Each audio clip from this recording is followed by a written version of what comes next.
Bismillahirrahmanirrahim. Assalamualaikum warahmatullahi wabarakatuh. Perkenalkan, nama saya Titik Sandora. Saya dari Lokal 2B Piaut. Baiklah, di sini saya akan menjelaskan materi kelompok saya yang berjudul Perkembangan Pemikiran Filsafat dalam Islam. Baiklah, saya akan mencoba menjelaskan makalah tersebut, yaitu perkembangan pemikiran filsafat dalam Islam. Pengertian filsafat Islam. Ada sejumlah pengertian yang dinisbatkan para filsafat Islam. Profesor Dr. Haji Sirajuddin Zar menjelaskan bahwa filsafat Islam adalah perkembangan pemikiran umat Islam dalam masalah ketuhanan, kenabian, manusia dan alam semesta yang disinari ajaran Islam. Ada sejumlah definisi pula yang dirangkumkan oleh para penulis Muslim, diantaranya adalah sebagai berikut. Pertama, Ibrahim Madhkur, filsafat Islam adalah pemikiran yang lahir dalam dunia Islam untuk menjawab tantangan zaman yang meliputi Allah dan alam semesta, wahyu dan akal, agama dan filsafat.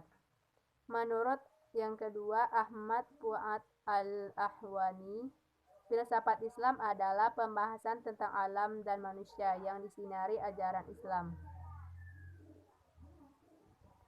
Sebagai seorang ilmu, filsafat Islam juga memiliki karakteristik sendiri yang berbeda dengan filsafat umum lainnya. Misalnya filsafat Yunani. Secara sederhana, karakteristik filsafat Islam dapat dirangkumkan menjadi 3. Pertama, filsafat Islam membahas masalah yang sudah pernah dibahas dalam filsafat Yunani dan lainnya, seperti ketuhanan, alam, dan roh. Akan tetapi, selain cara penyelesaian dalam filsafat Islam berbeda dengan filsafat lain, para filosofi Muslim juga mengembangkan dan menambahkan ke dalamnya hasil-hasil pemikiran mereka sendiri.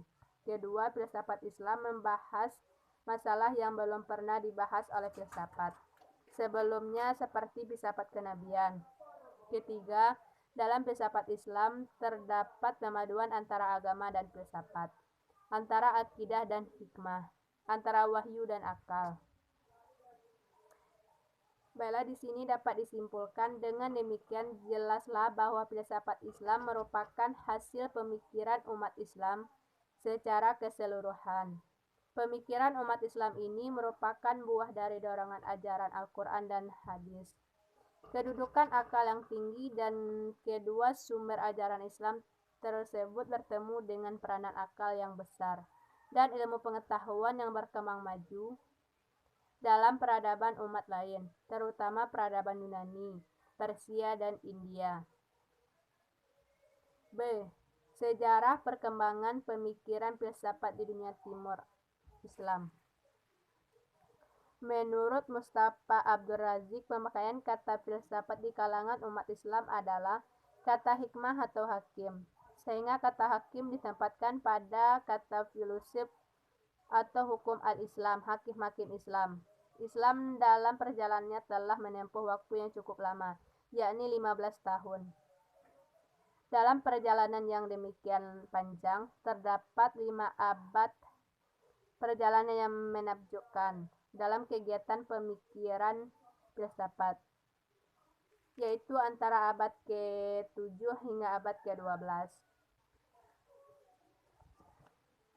Dalam kurun waktu 5 abad itu, para ahli pikir Islam merenungkan kedudukan manusia di dalam hubungan dengan sesama, dengan alam, dan dengan Tuhan dengan menggunakan akal pikirannya.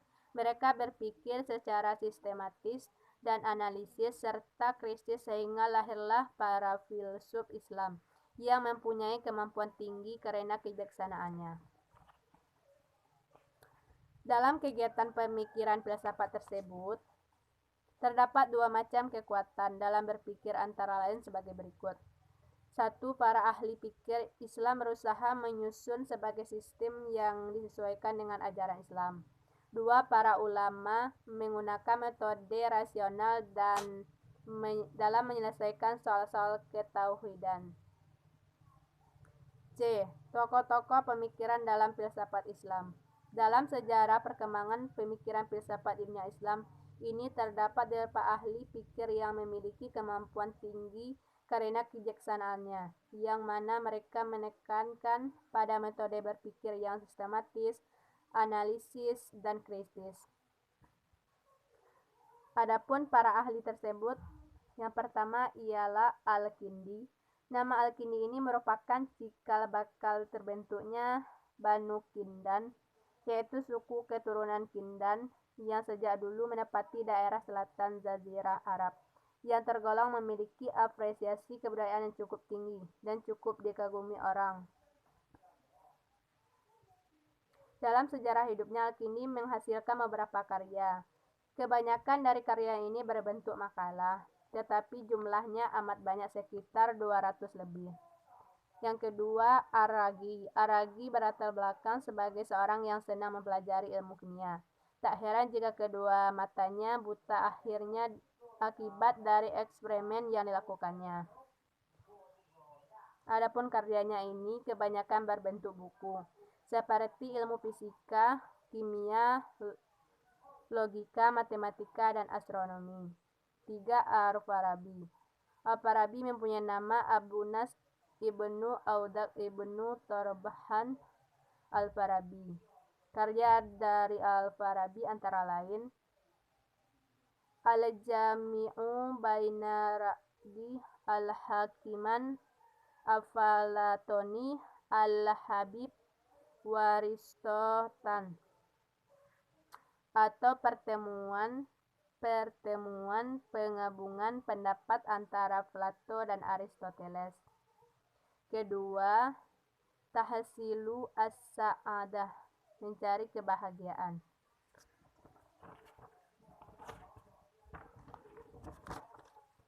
Yang keempat, menurut Ibnu Sina memiliki nama lain Abu Ali al-Husain Ibnu Abdullah bin Sina.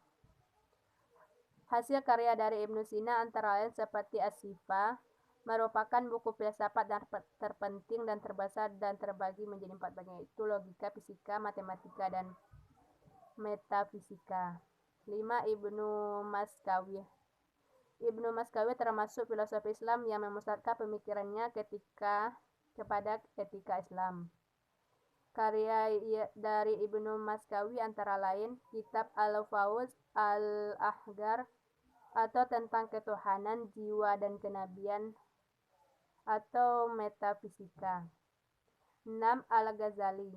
Al-Ghazali ini memiliki nama lengkap yang cukup unik, yaitu Muhammad bin Muhammad bin Muhammad bin Ahmad Abu Hamid Al-Ghazali. Adapun karya Al-Ghazali adalah seperti ilmu kalam, teologi Islam, fikih, hukum-hukum Islam, akhlak, tasawuf, dan masih banyak lagi.